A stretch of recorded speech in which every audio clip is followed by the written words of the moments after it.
Was it? Because, you know, of course you said you always wanted to be a dentist, but then your own body, you're taking care of your own system and finding out what worked for you and not just going with what the mainstream said, I think is a very important story for people to hear. Right. So let's start from the beginning. There you were. Okay. There you were. No, you wanted to be, you always knew you wanted to be a dentist. Right. Even when I was in high school, I wanted to be a dentist. Right. And you were just going to be a regular mainstream dentist. You wanted to fix teeth, and then you had these health issues that were coinciding along with your desire to be a dentist. So what were the health issues, if you want? Okay. So besides the fact I always wanted to be a dentist, I could have always wanted to be anything, but it just so happens I wanted to be a dentist so I can be in the medical world.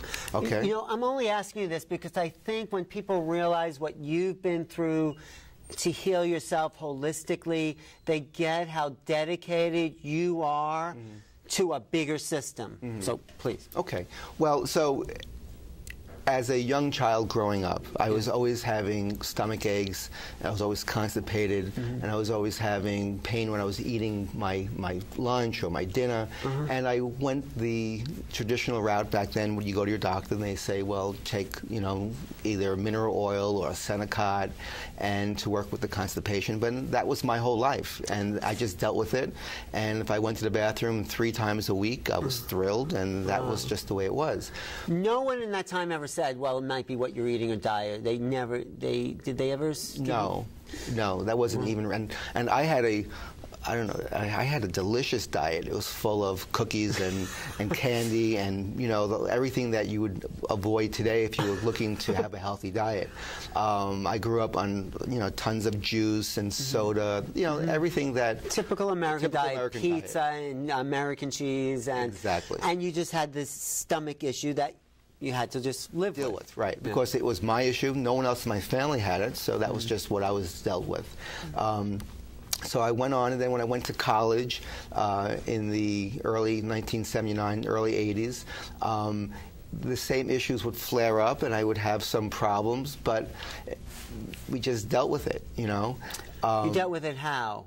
Just by basically just dealing with the fact that I have pain. There's not much I can do about it. You just dealt with the pain and went on with your life. You know, when you have these minor little symptoms, you don't deal with anything until it becomes a bigger problem, and then they say, oh, you have this. So the early warning signs were probably there, but nobody was picking them up. I know I wasn't, my parents weren't, and it's not that they weren't there for me, they just didn't know what to do. Right. So when I was in... I came home my freshman year of college, 1980, and I was home for about a week, and I had a tremendous stomach ache. This is after a whole year of my freshman year in school. Stomach aches, you mean there was pain in your abdominal region? Severe... I'm talking about like having a knife being jabbed in and turned. Wow. I mean, that's the kind of stomach aches I would have. Wow. And so I woke my parents up, and they took me to the hospital, and I was brought to the emergency room, and they did an x-ray, and the resident came in and said, you know, your x-ray looks fine, but it seems that your appendix, you have appendicitis, we should go in and remove your appendix. I'm like, okay, great. So they did like an emergency kind of surgery. They took my appendix out. And when I woke up, I spoke to the gastroenterologist, which I didn't know what that was until that day. But you were already familiar, you were already in medical school, not really. I was an undergraduate. You weren't getting... I was still in college. Okay, so you talked to the gastro, and what did he say? And so he said, well, your appendix was fine, but we saw your ileum was inflamed, so which is part of your small intestine. So we cleaned that up. But we took your appendix out just so we know that won't be a problem in the future. And they just did it anyway. Yeah. Well, if you read the medical books, it says appendicitis can mimic Crohn's disease, so it's good to have it removed. So you had Crohn's? Well, that's what it's coming up. Okay. So, but he then said to me, you've got Crohn's disease. He told you had Crohn's. Right. By looking at when I was open, Crohn's disease is an irritable bowel syndrome. Right. Basically. Right. So my intestines were all inflamed. So then from that point on, I was being managed by this doctor from in Long Island who was a specialist in the area who developed all these instruments to go up that area and look at it, you know. And I was on a zolpidem and prednisone and a gram of amoxicillin every day. And you were going to be on that the rest of your life? The rest of my life. This Wow. is how it's being managed. And the only diet restrictions they give you is you can't have roughage. Roughage being? Like raw salads or vegetables that aren't cooked. Because that would irritate the... Or like apples, because it's too rough and your opening is constricted and it would irritate your intestinal tract. Wow. So they want to keep you away from all that, which is kind of the opposite of what you would consider doing. Mm-hmm. So I went through now college on this program, and mm-hmm. you know, I was doing okay, but I still Right. had to watch what I ate, and I still had these ongoing stomach aches and things like that. At one point, I had to take off a part of a semester and go back during the summer to make up, because I still wasn't as strong as the average student was. Right. Then I applied to dental school, and actually, I started at the University of Pennsylvania. And my doctor at the time said to me, you know, you sure you want to go? And I said, I don't want to miss a year of school. I'm Right. fine. Well, I went, and I basically lasted 5 weeks. Wow. While I was in school, if I couldn't even eat a meal, a full meal. I would sit, if I had like a bowl of soup on the way back to school, and I had to eat in a restaurant. I couldn't eat regular school food because it was too limiting. So I would like throw up like in the back of a building. I just couldn't hold anything down. I couldn't sleep at night because the pain would keep me up. And this was just an aggravation of the inflammation. Yeah, I mean, whatever I was doing, that treatment I was on wasn't working for me at the time. Oh. So 5 weeks later, I go home, and I basically drop out of school. I now weigh like 128 pounds. What year are you in at this point? 1983. You're in your undergraduate. I'm in my freshman year of dental school. Dental school, right. Right. So I come home, I weigh 128 pounds. Right. I go to a new doctor who's a specialist in New York City. He changes my program. He gives me more drugs, different drugs. He gives you different drugs. Those old drugs weren't working, but he still doesn't deal with diet. Right. Yeah. Right. So now I take the year off just to recover, and now I start my freshman year in 1984 at New York University here in the city.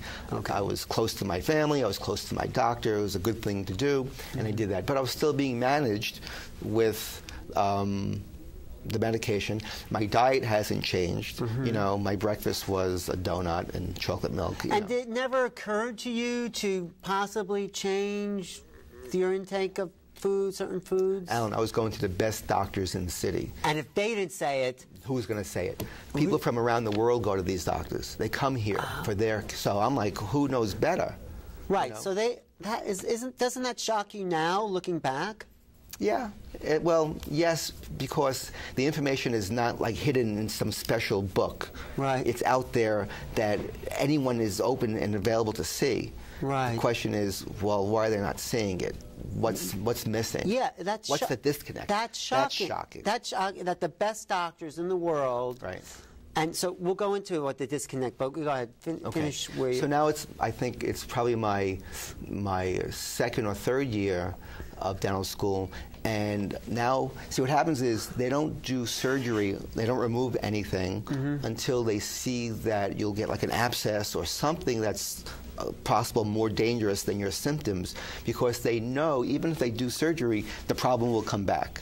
They do with Crohn's disease. Right. So anyhow, so now I have an abscess developing inside my intestines. Wow. That's could be a major problem. So I go in for surgery, and they cut out like a foot of my small intestine. Wow. Well, I can tell you, in the hospital, I gained a pound, because to me, I was able to eat for the first time in years with no pain. So whatever they were giving me was tasting delicious. And I finally was able to eat, and I was like, I should have done this 3 years ago. I was so thrilled with how great I felt. So anyhow, so then I went on my way, and I'm eating just like I was eating before, but now I had less of a 12 feet, you know, 1 foot less.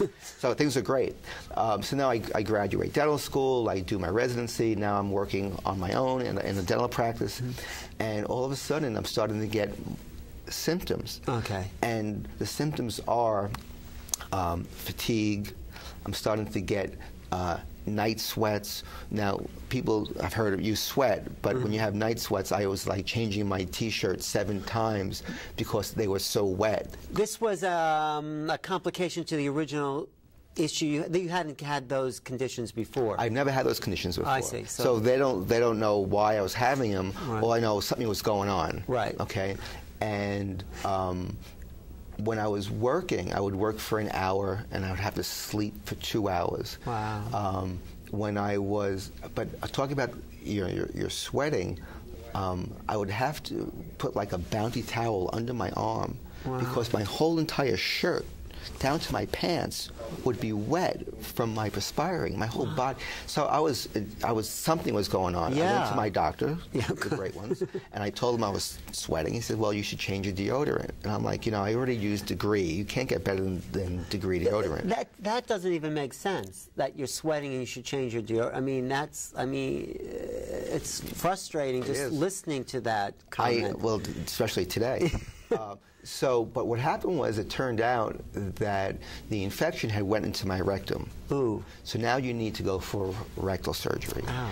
And it's not fun to discuss, and it's not fun to have, and well, I can say it takes 6 months to recover from rectal surgery. Wow. So anyhow, so let's just say I had the rectal surgery, and 6 months later, almost to the day, all my symptoms are coming back again. Again, the same thing. And I can hardly function. I'm on disability now. I'm out of work most of the day. Were you really emotionally frustrated and upset with it all, too? I mean... Yeah, I'd say, you want to do something, you want to get your career going, you want to do your dentistry, and you can't. You can't do, I'm a very go-get-it kind of person. I want to be able to do something. Wow. So it's frustrating not being able to, to say to someone you have to sleep for 2 hours during the day. It's kind of frustrating. So it started to come back, even after all these surgeries. So, okay. Yeah. So now I decided to go to a different hospital where they have a better procedure, where they go higher up in the rectum, and they do a whole bunch of other stuff. So, but now it's another 6 months. But now I'm recovering, and all the symptoms again have gone away, and things are going good. Wait, you did another surgery? Yeah. Oh, you did a second rectal surgery? Right, because everything was coming back. Oh. And I didn't know all the symptoms were gone, because with the rectal surgery, you have this big hole in your butt. So everything is coming out, so there's nothing backing up. Oh. Now that the hole closes up, as it heals, it's now there's no no place for everything to go. So now it's back in my system. Oh. So now I go for a surgery with a new person. And it's now another 6 months. So now I'm healing and doing all this kind of stuff. You're like in the war zone. It's like, this is... Yeah, this is serious. Wounding. Yeah. Deep physical. That's awful. Yeah, and this is the brief of the brief version. Anyhow, so now I'm starting to feel better, and I have a very strong passion for treating patients who have TMJ, jaw joint problems and things like that. So I belong to an academy, and I wanted to go to my academy meeting, which I missed the last year. So my wife and I had plans to go to Washington, D.C., where this academy meeting is. Well, just to further your dental... Yeah, just to learn how to treat TMJ patients. Right, okay. Okay. And almost a week before we go away, all my symptoms start coming back again. Again, even after this? Even second surgery. And when I couldn't, so I said, listen, I'm going away. So I saw my doctor, and he's like, well, here's your choices.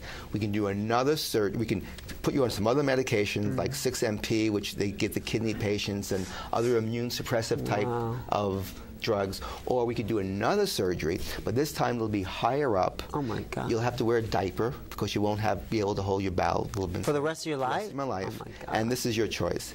And I said, let me think about it. So I decided to go to my TMJ meeting with my wife, and at this meeting, when we had time off, I couldn't even go shopping with my wife. I couldn't walk around the mall. I just had to sit and rest. That's just how debilitated I was getting again. And the first day of the meeting, there was these 2 doctors, one from Germany, one from Seattle, and they were talking about, as TMJ dentists, how to treat a chronic pain patient. So they bring up Crohn's disease, and they bring up gluten as an irritant causing Crohn's disease. And I'm like, what's gluten? I never heard of this word. And I'm a doctor. I still never heard of this word. And I went to the best doctors in the world. They never heard of it. They never told me of this word. So I go up to her after the seminar, and I said, "What's gluten?" And she says, "It's found in white flour and grains and wheat and rye, you know, and barley." And she goes, "It's an allergen, and people who have Crohn's disease are commonly allergic to this." I'm like, "Oh," so I give her my story in 5 minutes, and she basically says, "Well," she pulls my arm down and she pushes on it. She does kinesiology. She taps on my head. She taps on my back, doing like NET, like an emotional release technique. And she says, "You have an allergy to gluten. So just stop eating gluten, and you'll be fine." You'll be fine. Right? So I had to go to my wife and say, where's gluten found in? You know, as I'm walking in with pretzels, because I didn't know what gluten was, you know. Right. And she said, "Well, you can't eat those. There's gluten in them." I'm like, "Oh." So I stopped eating. Now, my diet, while I was on the program with all these other doctors, every night, big bowl of pasta. Because pasta is good for you. Because it's easy to digest. But it's also carbs, and it's healthy. You know, American diet pasta is really healthy. So I'm eating this every night. Full of gluten. Full of gluten, you know. So in 5 days, all my pain, all my drainage, all my night sweats, all my low-grade fever, all my loose bowels, everything clears up. Wow. So I call my doctor up and I say, "Hey, doctor, you know, I just went to somebody and they said I have an allergy to gluten and I feel better." So he says to me, "Well, Reed, you're in denial." And I said, "You know, doctor, I'm not the denying type. It's either black or white. I know." Either you're in pain or you're not. I know how I feel, you know. So your doctor said that. Right. So he said, "Well, come on in, let me take a look." So I come in and he looks at me. He says, "No, it looks like you're doing better." He goes, "Maybe you've got celiac." I go, "What's that?" He goes, "That's what babies get if they have like an allergy to wheat when they're infants. They cry a lot and they have stomach pain, they have gas. Maybe you've got sprue," which is another word for celiac. And I said, "Okay." He goes, "Well, let's do a duodenal biopsy." I'm like, "What's that?" "Well, they do like a little tube and they take out a little snippet of your duodenum and they send it to a lab and they see if you have an allergy to gluten." So now it's like 10 days later or 2 weeks later, I come back again. Wait, did you do the biopsy? Oh, yeah, of course. Oh, you did do it because your doctor said. I'm a doctor. I mean, what else should I do? I mean, even after he never ever mentioned the allergy to even no. So you do the biopsy. Wow, you were really And what I know from today, by the way, yeah. Okay, the best way to test an allergen is to eliminate it and then reintroduce it 2 weeks later, see if your symptoms come back, and then you know if you have an allergy to something. Okay, so the results come back, right, and it's negative. You don't have. I don't have celiac. I don't have sprue. But he looks at me and he says, "Well, you're doing better than even when I saw you 2 weeks ago. Keep doing what you're doing. I mean, it's working. You might as well keep doing it." And that'll be $1,000. Well, you took insurance. Okay. No. Okay. But he turned to my wife, who he also treated for esophageal reflux and constipation. And he said, "Well, you don't need to go on a gluten-free diet because you don't have the same problems that Reed has." And I'm like, "Yes, she does. She's just not at the state I'm in. The girl's miserable. She has reflux and she can't move up.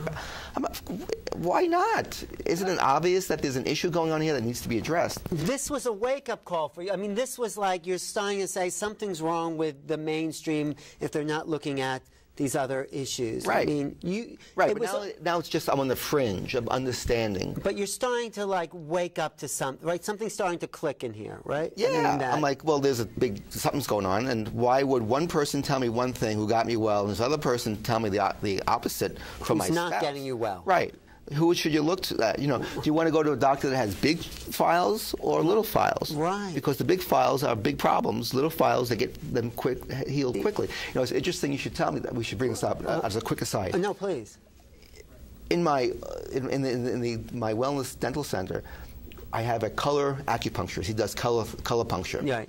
And he's so busy. He gets referrals from one of the local holistic pediatricians. And I was in the office with him yesterday talking about. He goes, "Things are going great." He goes, "But I need more patients because they're getting well so quick that I need to have more patients from, we need to get another doctor to refer to us." Right. And that's just the way it is. Well, we get you well quick. No, I know. I have but no problem with that. Of course, the other side of it is when I was in acupuncture school, they say, "Oh, one treatment, patient never come back. Patient must be better." When they maybe just never came back, you know? Right. But, all right, so getting back to where you were, so Okay. you start, something starts Okay. to click. Right. So, so my wife and I, we actually traveled to Seattle. We take a plane to be a patient. To see this woman who was... Right, to see this woman so she can treat me. So if patients ever say to me, I live in Connecticut and I can't come to New York, I say, well, if it's important enough, you'll go to Seattle. Right. So New York is not so far from Connecticut. Right. Anyhow, so we went to Seattle. She treated me in her office. She did a whole bunch of things which were very new to me. And she gave me a program to take home, but we also stayed and we took their seminar. And It was a kind of kinesiology type of... No, this was actually, well, they do kinesiology, and they have, and I've taken their other seminars on kinesiology, but it was basically, it's a German therapy called neural therapy, and they were teaching it without needles, so that you can use lasers and other modalities, so you don't have to inject somebody. So it was great for a dentist to learn, because we can't inject different parts of the body, so it gave us the ability to do that. However, but it was 2.5 days of all this new paradigm of medicine, you know, and how to treat chronic pain, and it was amazing what I've learned, considering the fact that it went against almost everything we learned in dental school as medicine, plus it added this whole other component of nutrition and eating. And Well, but let's take a little aside and talk about these two paradigms, just so the audience knows. So there's the one paradigm says you treat things with drugs or surgery, right? And there's the new paradigm that you learned that says what? How would you describe it? Well, see, the drug surgery paradigm is the let's wait for you to get sick and then we'll treat it. Right. Okay. The other paradigm is, well, people will spend thousands and thousands of dollars once they get sick to get well, but they won't invest $100 a month to stay well. Right. So first of all, it's education. Right. You know, it's a lot more easy to keep you well when you're well than when you're sick. Okay. Yeah. The other thing is, you know,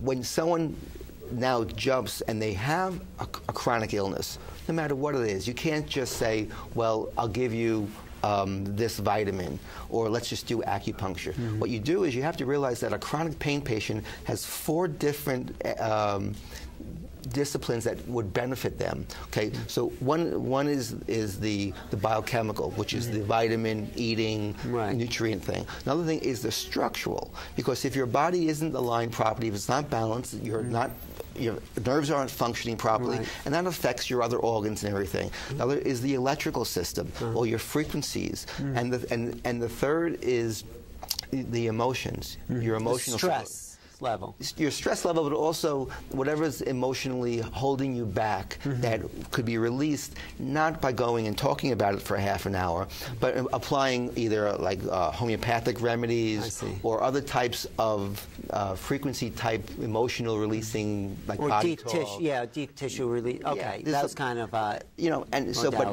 you delve into the emotional, that clears up so much, you know. And I mean, there are some people who want to be sick because they get that gain from exactly. So you've brought all these now into your practice, these 4 different types of modalities. But let's go back to that point where you're taking these courses in Seattle and you're starting to tap into the new paradigm. Right. And then you're coming back to New York, and what changes for you? Okay, so I came back to New York, and there was a New York Magazine article about a holistic doctor in the city, about he just opened up a big center, and my dad said, why don't you go talk to him? So I went to speak to him, and I said, how do I become a holistic dentist? And he said, well, you go take Hal Huggins' course, who's a dentist in Colorado, who's taught hundreds of dentists on this mercury detoxification protocol. Okay. So I go to his seminar. It's like 2 3.5 day seminars I take almost every back-to-back, and I learn what it takes to build a wellness dental center in terms of the environment and how to keep the air clean and what to do and how to also protect the patients during the treatment so they don't get more mercury in their system when it's removed. Because if, they say, well, you get more mercury when it's removed than if you just leave it alone. That's true. But if you remove it properly and safely and you contain it, then you don't get more mercury in your system when it's removed. Was that already sort of a click that the mercury was affecting you? Because you're taught to use mercury in schools, right? Right. And then suddenly someone says mercury's not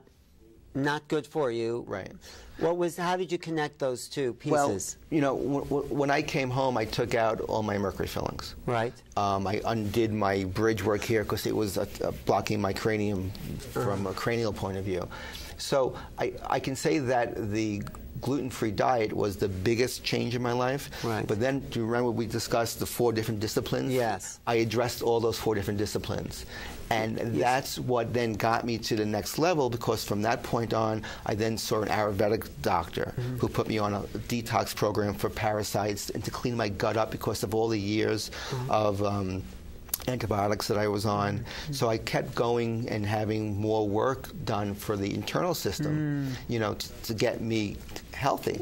But were you just amazed that they're not teaching this in medical schools and dental schools, that, look, you've had, I would say, a miraculous recovery from where you were to where you became, and what was your feeling about the education behind this in the mainstream? You know, my feeling was that the education got me to a certain place, and for whatever reason, I was blessed to get to this other place, and it was really my TMJ academy that got me here, which was part of my dental education.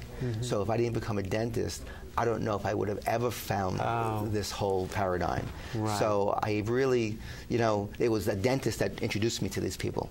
Right. So, listen, there's dentists and then there are dentists. Right, but you know, you saved your life, I would say you saved, and you're saving other people's lives as well because of... I'm not saving anyone's life.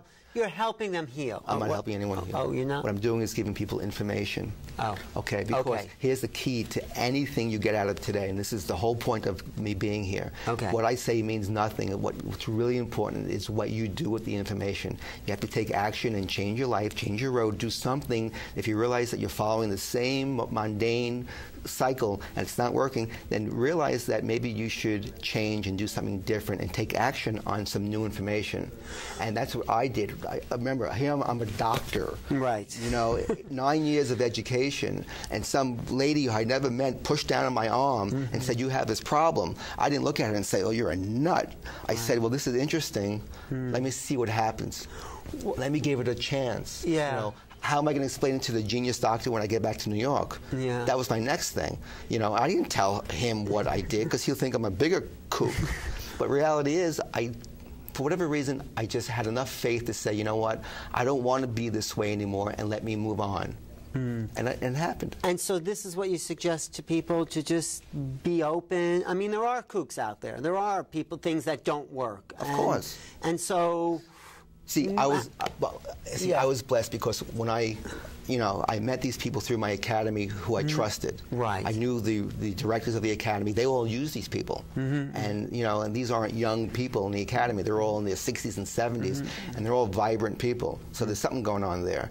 You know, they had all their mercury out. So there's something, and these are mainstream people. When I came back to New York, I met some great practitioners, but what happened was I kept every month going away and studying from these doctors in Seattle and other doctors, so I knew what protocols were working and what protocols weren't working. So when I came back to New York and a patient would come to my office and they would say, I'm doing this and I'm seeing this doctor, I'd go, okay, fine, let me call up your doctor and see what they're doing. Right. Not that I knew everything that they were doing, but I understood what had to be done, and I can then guide my patients. So what I do today, I still go to all these educational seminars. I'm not being a doctor, but I know how to get you well. I know who to go to. So if they say I'm going to so-and-so, I'm like, okay, try it for a few months, see how it's going. If it's working, great. If not, I'll give you some other advice. But I think it's so important that you've incorporated all this information into your dental practice, because you talk about how the teeth affect the systems of the body. It's all systemic. Right. What happens in the teeth can affect everything else. Right. So, well, my dream is to see my dream is to have what we have in our center throughout the whole country, because I believe that the future of dentistry is that the dentist is the gateway to the patient's overall health, because the mouth acts like a barometer and it picks up diseases and problems way before you see it in the rest of the body. Right. So if we can know how to identify those issues in the mouth, we can then prevent further disease and problems for the patients 10 years down the road. So when the patients walk into the office, first of all, when we built the office, it was built using sustainable principles, meaning that we use bamboo flooring, the paint is non-toxic, the lighting is special lighting, the wood has no formaldehyde in it. The what do you call the stuffing that's in the walls, the insulation in the walls is blue denim. So it's really built as a green and sustainable type of office. Why? Because A, we treat a lot of chemically sensitive patients. B, we want a good environment for the team who's working there, so we stay healthy. No one wears perfume in our office. We have probably 8 women and there's no perfume because people coming in are sensitive, so we want to keep it a very clean environment. So that's just the working environment. It's probably one of the biggest green dental offices in a major city in the country. When the patient comes in, they primarily would see me first for an hour. We do all the basic dental procedures, the X-rays, but we do digital X-rays. And so because digital X-rays are like 90% less radiation. Okay. You know what you also did in your office that I never had done was test the depth of the gum. And I never had that done before in any dentist. So you see how good a shape each tooth is in relationship to the gum. Right. Well, that's great because it gives us an indication. You can't measure gum disease by an X-ray. You need to actually measure the pockets, and that gives us a view of your past. Right. Which is good because you want to know where you are and where you've been. However, I want to know what's happening today, right now. Okay. So another test that we do is we actually take a sample of the bacteria under the gum, we put it under a little microscope slide, and we look at it. It's like doing a culture. So because we know that the bacteria under your gums could cause the bone loss, plus all the other systemic illnesses we discussed earlier today. So I want to be able to identify that. Just looking, you can't tell. It's almost like if you went to let's say you had a child and they went to a mainstream doctor, right? And the tonsils were red, and the doctor looked at it and said, oh, they're red and inflamed. Well, your gums are red and inflamed, right? He says, well, before we treat it, let's do a culture. Maybe he has strep throat. Well, he's not just going to go and treat it. Because if he does a culture and it comes back negative for any bacteria, he's not going to give an antibiotic. Right. He's going to say, okay, maybe it's viral. Yes. So let's do something, nothing. But so you look at see what bacteria is in the gums. We look to see what bacteria is in the gums, but we can then decide, is it just a bacterial problem or is it a nutritional problem? What is really going on? Okay? And then you give the protocol to treat those. Right. Well, then they see the hygienist for an hour and a half. I see. And then they have a whole perio wellness evaluation there. We use a special program called Strawberry, which is like a health assessment calculator. It has like 100 questions and gives us, then we discussed earlier the biochemical, the structural, and nutritional. It gives us a breakdown of the patient, where they're weakest in each area. So now we know where to go even further with them, whether we do it in the office or we send them out to one of our wellness providers that we've teamed up with in the city. I see. So from the get-go, we have a direction of where we're going, okay? Then we'll start discussing teeth in terms of if they have any cavities or fillings or replacement, and then we decide what biocompatible materials we would use, and that's a whole another discussion. And then do you take all this information and assess the person's overall health state? Sure, because somebody who comes in with a history of heart disease, or someone who has a family history of their father had heart disease, or someone has cancer presently, or someone has diabetes, or someone is really a healthy person, and they all get treated differently. Right. So here's a scenario. A young 25-year-old girl comes in. Yes. Or woman, right? And perfect, pristine gums.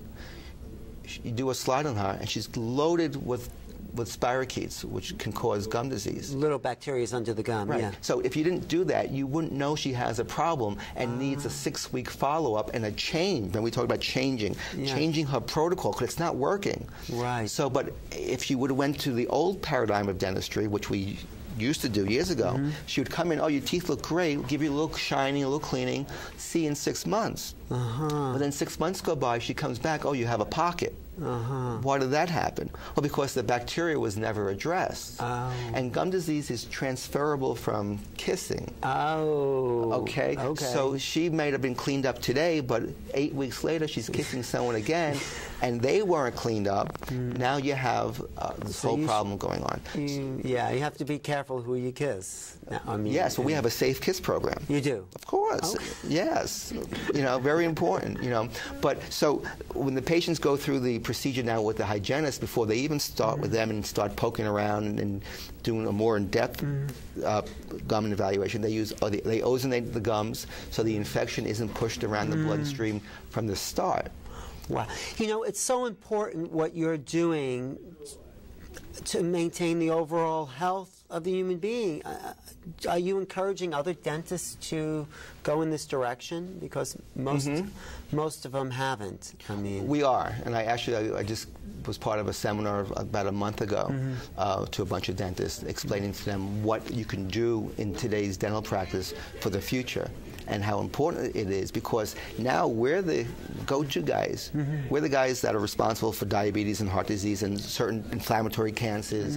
Well, it may sound silly, but I feel that by being so sick, I was blessed, because it gave me the ability to, A, be there for my wife, my kids, and know that I'm helping them grow up and be stronger than they are.